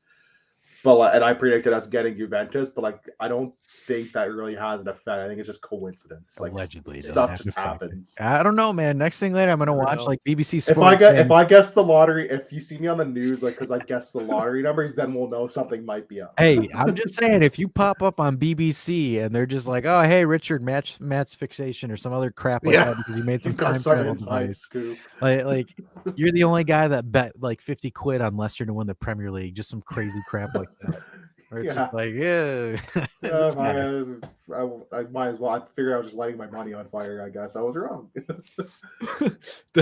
I'd say we're all immigrants who respect a good jinx. Hey man, I'm Eastern European, so like we've got the no jinx. There is no jinx where I am from. It is just crazy lawyers with thick accents that we get put in have jail. one jinx we semi believed in because it was just too coincidental to it happened all the time. Was during World Cups and stuff, people put out like their flags and stuff, right? And the problem with my family is they put up the flag like right at the pivotal moment.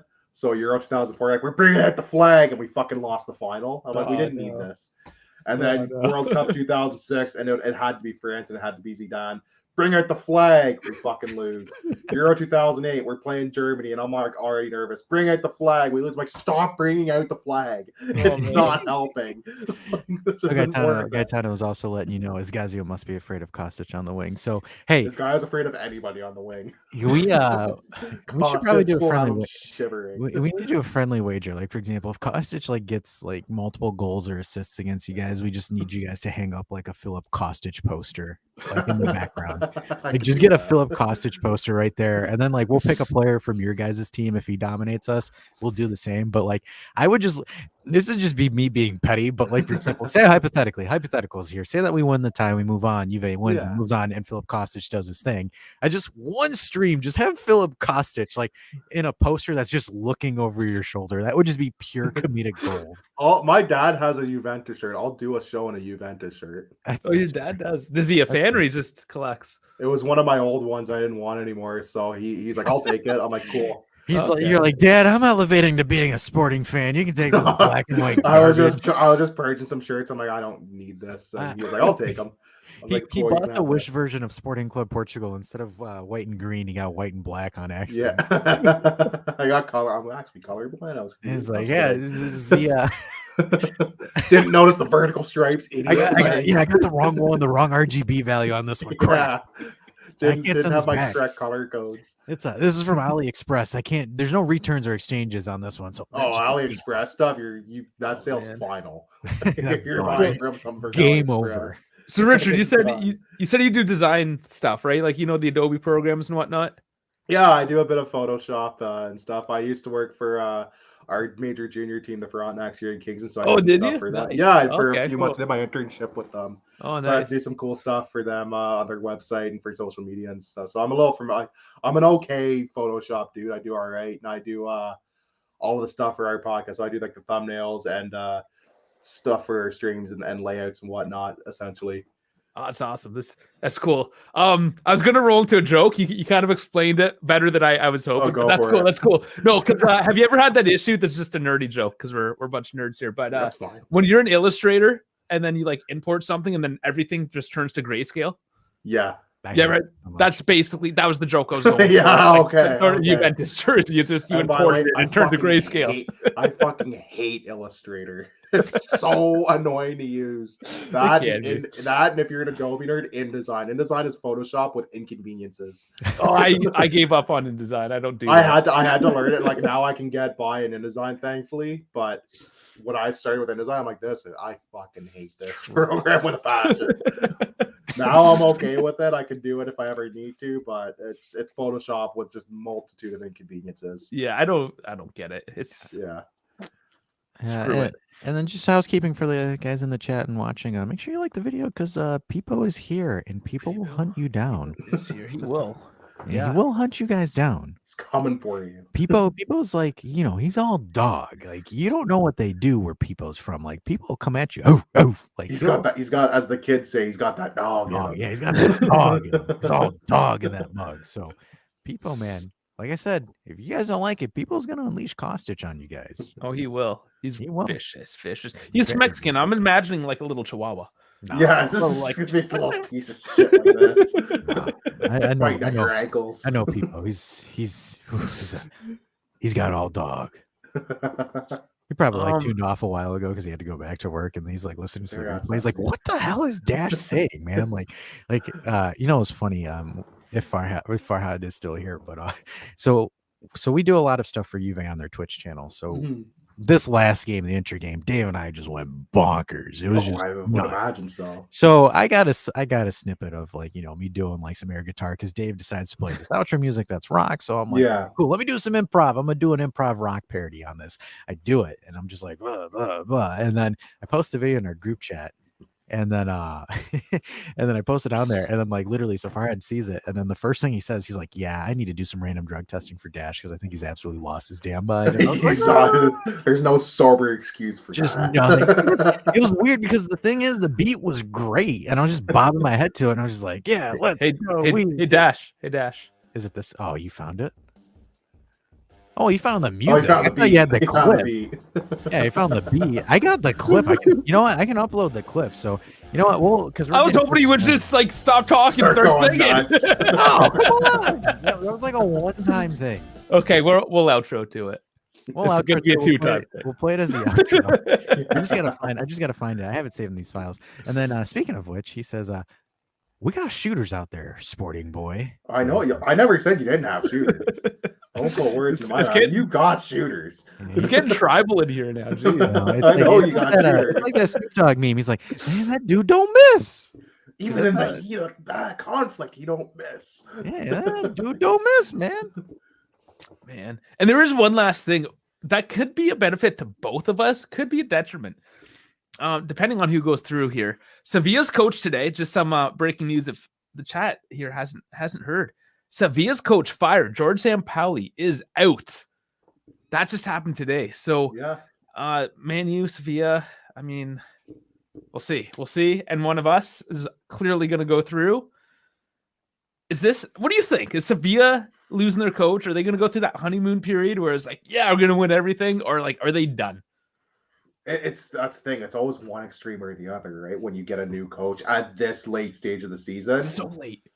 They're the Europa League merchants, so I expect them to just put everything they have into at the very least that game. I know they're in a relegation battle. I expect them to stay safe. I think they're going to put absolutely everything they have into the Europa League tie. I don't know if it'll be enough. I still think it's going to be Man United through, and they will play the winner, obviously, of our tie. And I think that will be a very intriguing matchup either way, because that opens up a lot of interesting possibilities and some fun returns, because you got Di Maria going back to Old Trafford. And then on their side, we get Bruno Fernandes potentially having to come back and play at Sporting. Yeah. So you get some interesting matchups. But I think Sevilla will do okay. I don't know if they'll go on quite a light the world on fire run. I think they will get some of that initial bump of we got a new coach, we got to smarten up. I don't think it's going to be enough to get them to the final or semifinal of this tournament. I do think they will give Man United a run for their money. I don't expect them to roll over. I expect it to be a tight game. I don't know. I have an affinity to Sevilla. I got to see them live. That's why, and I have their jersey. You always have an affinity. Yeah, that's fair. If you see a team live, you always get a bit of an affinity. If Unai Emery decides out of rip that he decides to go back to Sevilla, then Europa would be done. Just give it over for all of us. Just give it to him. It's done. We're done. We're not playing. As soon as he hits the good evening in the first press conference, it's a wrap. Good evening. Okay, here you go, boom. Hey, all right. Sorry, guys. We're sorry. Yes, Daddy. It's all yours. It's all yours. We just kept it warm for you. It's okay. But and then just some breaking Juventus news, just for Juventini as well. So imminent break.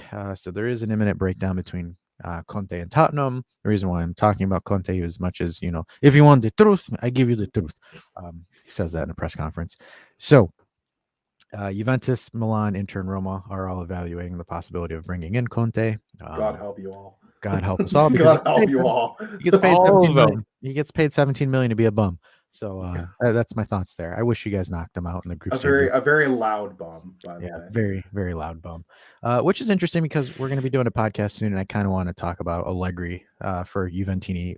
We got to review Allegri, guys, because there's some things where Dave and I were right back in October when everyone was calling us mad lads for still saying that guy shouldn't be sacked. And he reminds people every week. I do. I like to be petty like that because you got it. Sometimes you got to be petty on. You have to. Because it feels so good. Because people will call you an idiot and you'll be like, "Fuck you, I was right." I knew before everybody. Because the thing is so put the 15 points back on the board.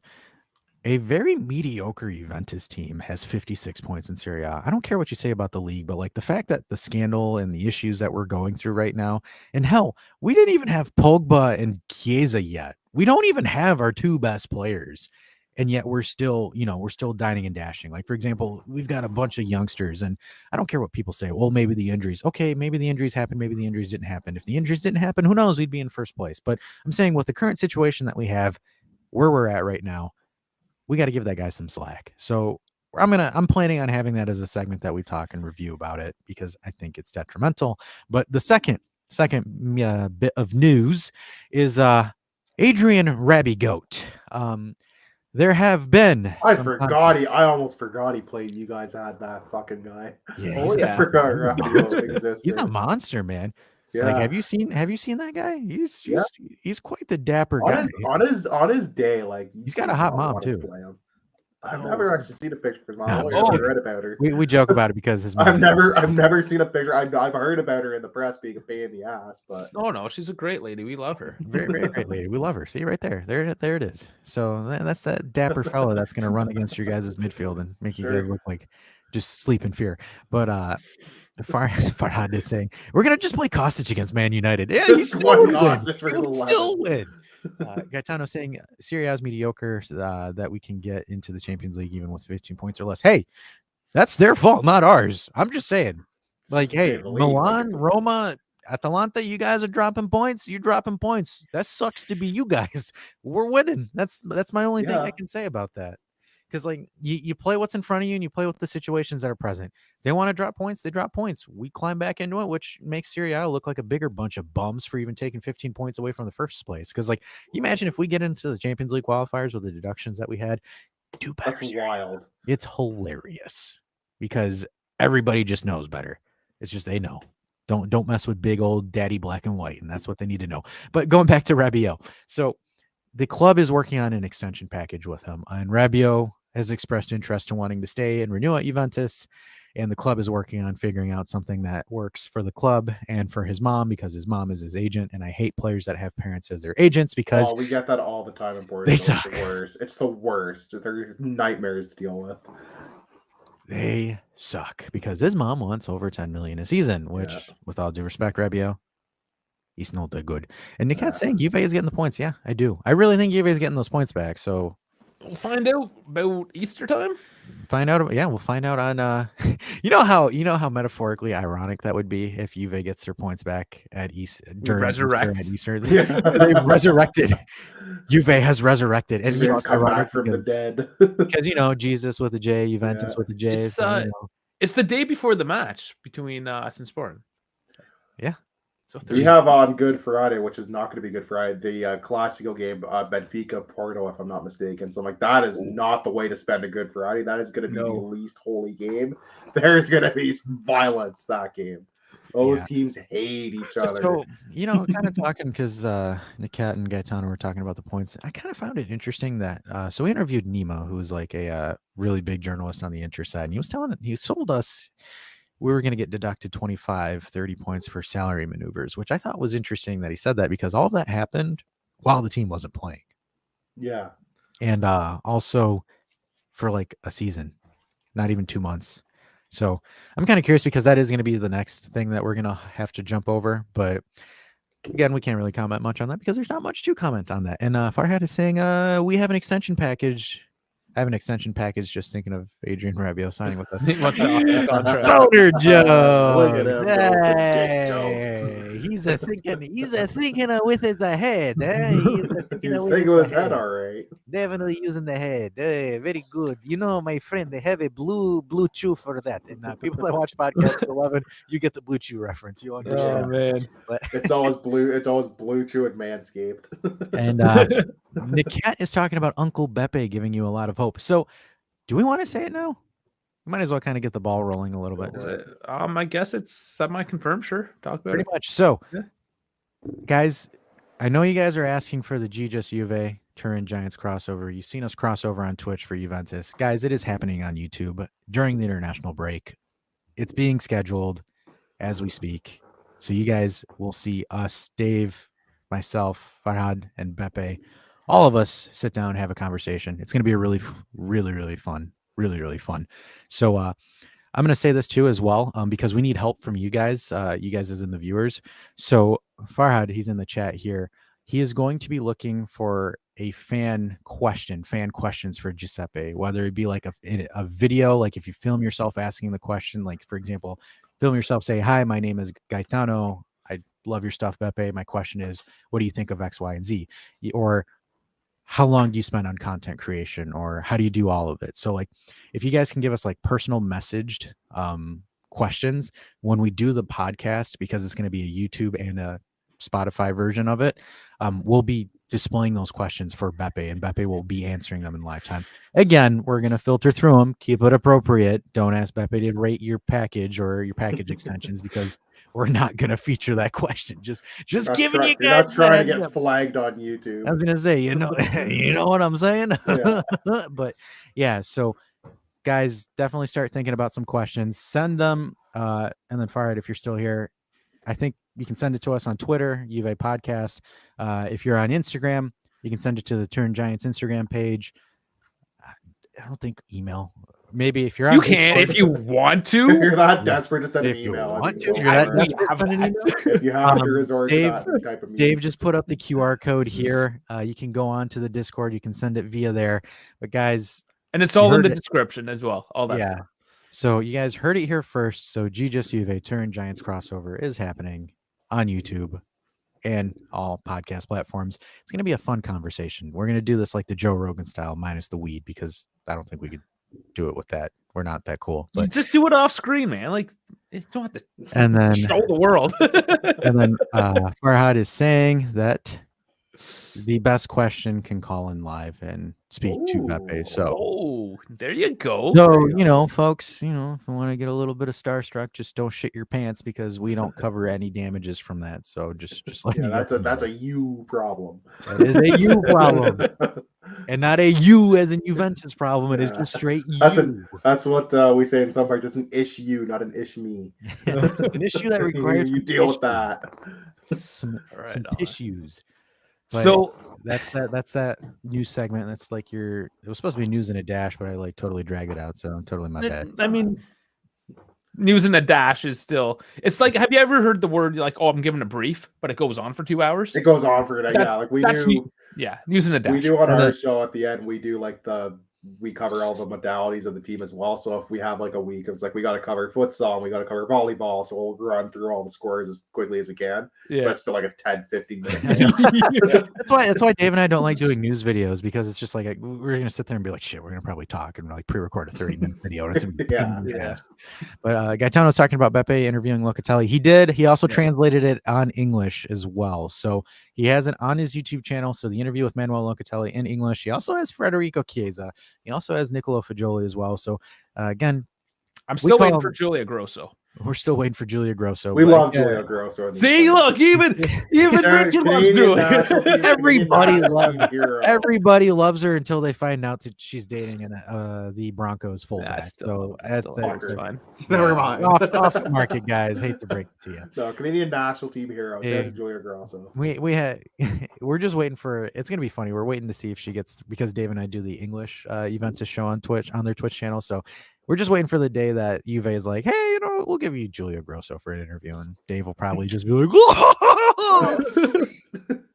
Yeah, Take we it don't quite above have the- that cred with Sporting yet. We have a couple guys, like we have our old president, Bruno de Carvalho was on an episode. We've had a couple guys, ex-communications directors and so on. And we've had we were going to have one of their basketball players, and I guess they poo-pooed that idea, and they were like, no, you can't have them. So, because we're not exactly fans of our current presidential administration, because we're not. That's it. That's all I need to see. That comment. See you guys. I'll see you tomorrow.